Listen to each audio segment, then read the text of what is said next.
Come on, let's move on to our next one. We're going to go on to Oceania right now. In fact, this is another ship that you've been lucky enough to go on. Yeah. So let's see Keith give us a tour of the ship.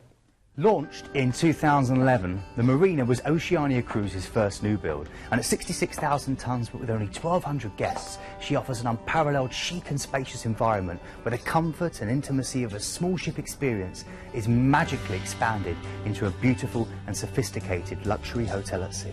When you cruise with Oceania, unlimited complimentary soft drinks, bottled water, specialty coffees, teas and juices are all included in the price on every sailing. There are 9 different lounges and bars to experience on board Marina, from the intimate 007 cocktails and live music of martinis to the poolside alfresco setting of waves. But if, like me, you're a lover of the grape, then there's no finer choice than here in La Reserva. From the traditional Italian food of Toscana to the classic American steakhouse Polo Grill, this is a foodie's heaven where your taste buds will say thank you after every meal. Oceania spend more on food than any other line, and I love the fact that all the main restaurants also offer Canyon Ranch Spa Club cuisine, meaning that taste is not compromised by even the strictest diet. Now I'm about to go into Red Ginger, which was recently voted the best restaurant at sea. Its menu of Thai, Vietnamese, Japanese and Indonesian food is one of the world's best. But whatever you do, don't forget the nightly offering in the theatre. Comedians, stars of the West End and Broadway, and a superb selection of inventive shows that will literally leave you shouting, "Encore!" Elsewhere, you can dance the night away in Horizons or be serenaded by what many have described as the finest orchestra at sea. Oceania's suites feature oversized living and dining areas, as well as marble and granite-clad bathrooms and bathtubs. And the suites literally elevate seagoing opulence to new levels with custom Empire-style furnishings and iconic designs from Ralph Lauren home, and of course the brilliance of contemporary designer Dakota Jackson. Now tell me if I'm wrong on this. I thought Oceania cruises are normally more inclusive, but am I right in thinking this one is all-inclusive? That's right, which is very, very rare. So this is actually giving you your drinks as well, your alcoholic drinks included, you know, as well as all those kind of beautiful tailored specialty waters and coffees that they normally include. It's a brilliant, brilliant deal. Come on, let's have a look where we're going to go, because it is a great itinerary. Yeah, OK, so this is fab. This is your chance to head out from Southampton and head first over to Belgium, to chance to go and explore Bruges or Brussels. I would recommend Bruges every time over Brussels. There's a lot more to see, beautiful old town, wandering around this really historic centre where there's always so much to see. Of course, it's the chocolate capital pretty much of the world. Definitely try some Belgian chocolate, maybe try some of the craft beers, and go to the diamond areas as well, and maybe treat your partner or your loved one or yourself to a lovely diamond ring. OK, then we're going through to Amsterdam. Wow, this is great. Tulips, clogs, Heineken beer, Anne Frank, Rembrandt, so much more. This is an amazing city. Hire a bike, explore it by bicycle, I'd recommend it. There's so many bridges that are beautifully illuminated, great parks like the Kirkenhof, like the Ooster Park, Vlondel Park you can go out to, those iconic windmills, and of course you can do a wonderful cruise along the canals. I recommend that, but if you do that, go to Boomtown Chicago in Liedersplein and do a small one for just 12 people.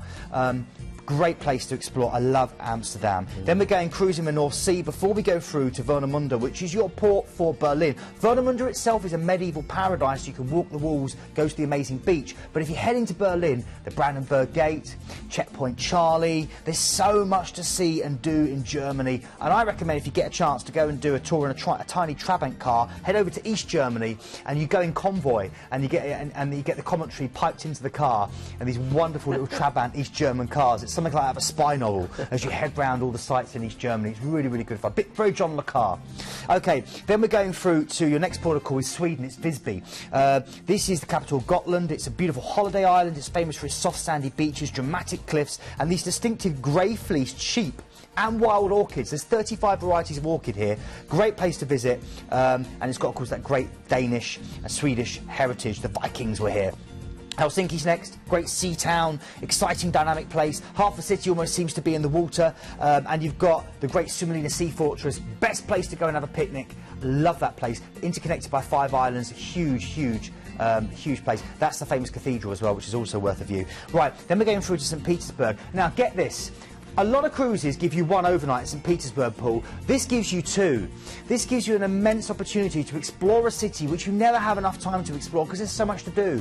If you are going to cruise down the River Neva at twilight, just for a few rubles, maybe you're going to go and explore the Winter Palace, you know, the wonderful Hermitage, those 3 million works of art. Yeah. Maybe in the evenings go and see the ballet, go and see some Russian dance, you know, when they cross their arms and they hop up and down on their legs, see that famous... Yeah. You've got the Church of Blood. You know, the wonderful thing about Russia, like this, that's my favourite building in the whole of St Petersburg. It's like gingerbread architecture. You can almost break it off and eat it.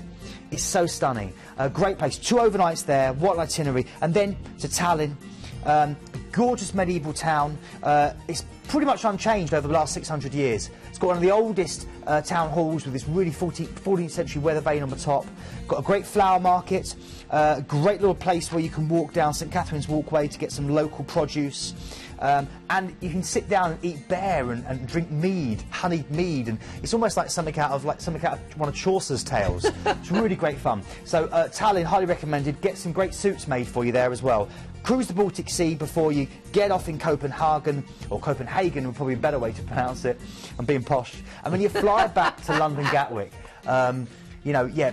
An amazing opportunity, this. I got my first tattoo down that street. Really? Yeah, Ooh. Tattoo Ollie's. I haven't got any tattoos. I'll show you later, Paul. Oh, I'm such a chicken. Oh, yeah? If you think this looks beautiful, the ship is beautiful. I want you to bear in mind this is normally more inclusive, but in this case it's free drinks, free tips. It is all inclusive. If you like the nicer things in life, write down the ID number, 84498. What else can you tell us about the line? Well, they're stunning. You know, this is 6-star, Paul, and, you know, they really do specialise on their dining. They have open seating restaurants, all of which are included for you to go along and enjoy. And the great thing about them as well is the Canyon Ranch Spa, which is probably the best spa you can get on any cruise ship.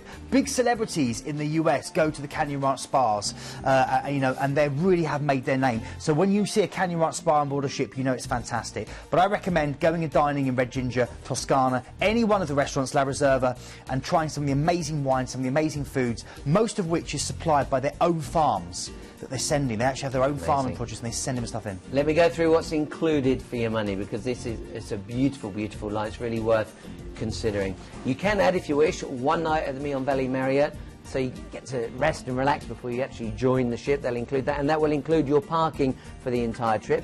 You can get return flights from London Gatwick, but again, if you want to, call the team. The number's there at the bottom of the screen. Write the number down. Give them a call, talk to them. There's no obligation. You're just chatting away and asking questions. They can make your cruise bespoke to your needs. They can provide all of those, and of course you've got the 2 nights. How rare is that? 2 nights in St Petersburg, but we've still got another cruise to go. The big thing about the Meon Valley deal is the fact that you get the transfer from the airport back to the Meon Valley Marriott, okay? Perfect. Because you're obviously sailing from Southampton, but you're flying back to Gatwick. So if you get that... And they take you all the way down to the hotel. They take you all, transfer you back to pick up your car, and your car's waited there for you if you're taking your car. And that's another reason, if you go, why should I buy from Planet Cruise? That's another reason why.